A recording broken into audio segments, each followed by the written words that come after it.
C, and today we're going to be walking through how to conduct a Z-score. So the prompt reads, on a recent quiz, the class mean was 74 with a standard deviation of 4.4. Calculate the Z-score to 2 decimal places for a person who received a score of 63. It then goes to ask if the score is unusual or not.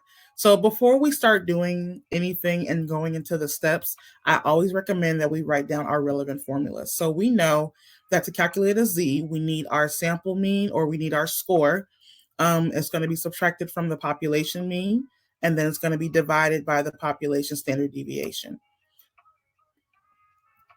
The first step when we have a word problem like this is to go through and just underline the important elements of it. So we already read it. So it did say that the class mean was 74.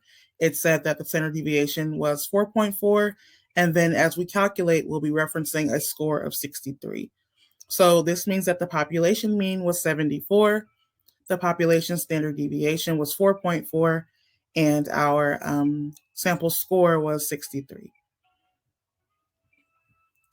Now that we have our givens and we've already stated the formula, we can just plug all the numbers in.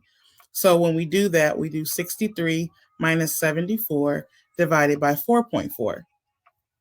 And that gives us a score of negative 2.5. Now, because the prompt does say to round to 2 decimal places, it'll be negative 2.50. After that, because we have a negative 2.50 and just a rule of thumb, if you ever have a Z-score that is more than 2 standard deviations above or below the mean, it will be considered unusual. So this is someone who may have scored not so great on the quiz that was administered. So because we have a score of a negative 2.5, this would mean that the score will be considered unusual. Okay. So this is how you conduct a Z-score. Hopefully you found this video to be helpful. If you have any additional questions, please let me know.